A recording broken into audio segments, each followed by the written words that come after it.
You are not alone. You are not in this by yourself. You're not the only one going through this. Keep your eyes on him. Hi you all, welcome back to another episode of Prospering Property. I've been struggling to figure out the place that God has me in. God told me to quit my job and move to Houston, Texas, and my last day of work was March 31st. I'm not being an asset to the company. Like I'm not being 100% who I need to be for web, nor myself or the children, and like I feel like I'm being pulled in so many different directions. So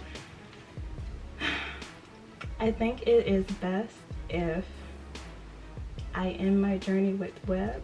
It is now June 27th, so almost 3 months now, and I haven't seen anything. I haven't seen anything in the sense of like, God, how are you going to make this work? I had a bit of some savings, so I was able to get by on my savings and pay my rent in advance for a few months, but next month it will be over, like it will be paid out, and it's hard to continue to keep faith. So I wanted to have an authentic, real moment with you all and share with you all where I'm at, because on one side I'm like, God, I did what you told me to do. I'm trying to continue doing what I feel that you have told me to do, but I'm not seeing how you're going to do it. And yes, we have another month, but God, you know I'm the type of person that loves to, I have a control issue. I faced homelessness before, where I slept in my car before, and where I slept in the weekly. I had to do something illegal to get by, and that something illegal was nothing regarding my body. I don't want anybody to think that, but no judgment if that is somebody's story, because we all have been there. But that's why I'm sharing with you all, is that we've all been there. We've all done something that we may not have been too proud of or most proud of, but it's a part of our story, and it makes us who we are, and it is how we have came to be who we are. So it's working, and it fits in our story the way it's meant to, because it's for our greater good in the end. I have been teetering between faith and unbelief, because the difference between back then when I did some of the things I did, and God still made a way, I still came out where I was supposed to be. I just think about, like, it was just me then. Now I have these 3 innocent, beautiful babies, and my flesh side of me, the earthing side of me, is like, I don't want my babies to suffer, Lord. Sorry, I don't want to cry. A part of me feels like I'm being irresponsible, but I'm doing my best to follow and trust that God is going to do what he said he was going to do, and is going to make a way out of no way. Because you all, I truly, honestly, I loved my job. I absolutely love web, so that's like why this is like one of the hardest things I have to do. But like, I'm also reminded, like, hey, you got to take care of you first, and then you got to take care of the babies. Like, I love the people I worked with. The money I made was more than enough. The only downside to everything was spending the time with my children. Because of how I worked, and with it just being me, I was missing out on my children, because I was trying to juggle watching them as well as working from home. And so it's just like, God, what are you doing? I know what you told me, but Lord, I'm trying, I'm doing my best, but I'm not seeing anything. So I wanted to come encourage somebody that sometimes we have to be like Abraham when he's taking his son up to the mountain, and God promised him he was going to be the father of many nations. But here it is that God has him taking the promise up to be sacrificed. Sarah was already old, Abraham was already old, so it's like, will I be able to have another one after this? Like, us having Isaac is a miracle. We have to be like Abraham and still obey God and trust God. It's okay to go through the motions and feel the motions. I'm sure when Abraham was taking him up, I'm sure he wasn't happy-go-lucky skipping and, you know, joyful. I'm sure in his mind, in his heart, there was a pain there. Like, Lord, I really don't want to do it, but if it's your will. It's like Jesus when he had to go to the cross. Lord, take this cup from me. It's hard. I don't want to have to do this. I don't want to have to leave my friend, my mom, take this weight up on my shoulder, but if it's your will.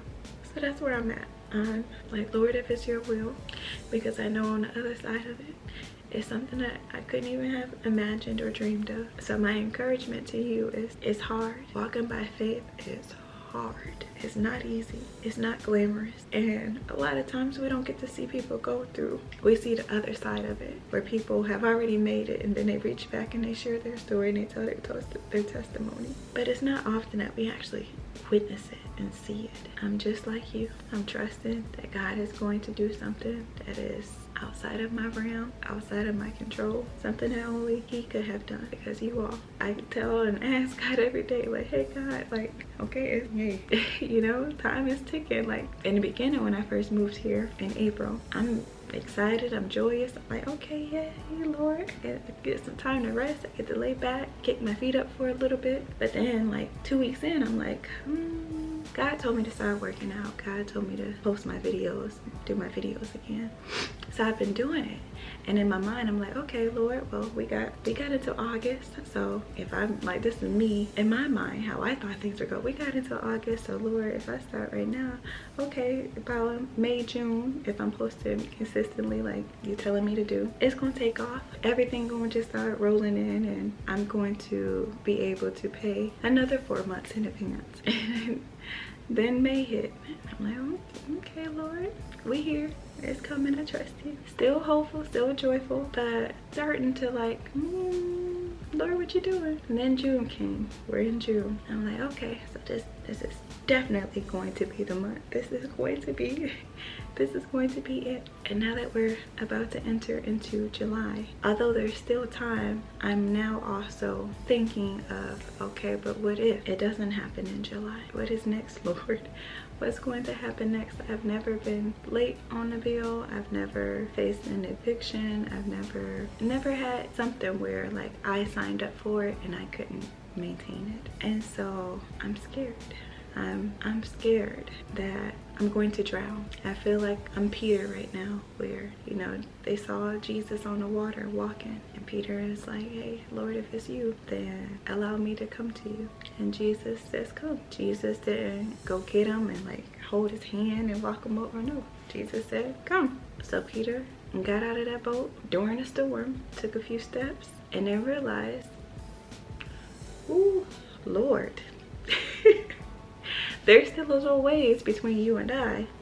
And these waves, this wind, this rain, it's intense. And panic came in. And he started to go into the water. He started to sink.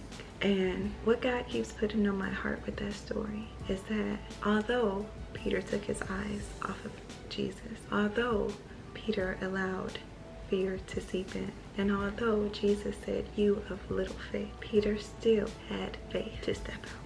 Wasn't that Peter had no faith whatsoever. He still had faith the size of a mustard seed to step out on that water and even take a few steps.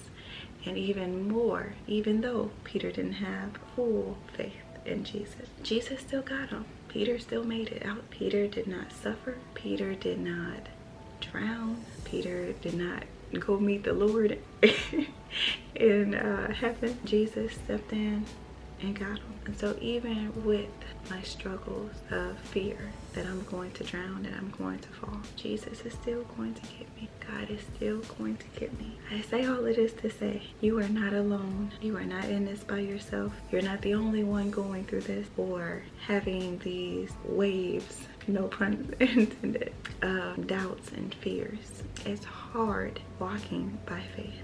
If it were easy, everybody would do it. But my encouragement to you is keep your eyes on him. Keep trusting that he is going to save you. Even if you start to slip and fall, he still will save you. So you all, I hope this helps somebody. I apologize for crying. It's just your girl is going through it. How he's going to do it, I have no idea. When he's going to do it, I have no idea. But I trust that he's going to do it, and he's going to let me know what is next when it is time for me to know. So you all be encouraged. I hope you have an amazing day. Please hit the like button if this is resonating with you. Leave a comment down below. Hit the subscribe button and share it with someone who you think it may help if they are too going through this in-between stage, where God is calling them to go up the mountain with their promise, so that they know that there is a ram in the bush waiting for their paths to meet. Let's continue to prosper properly as his property. prospering property.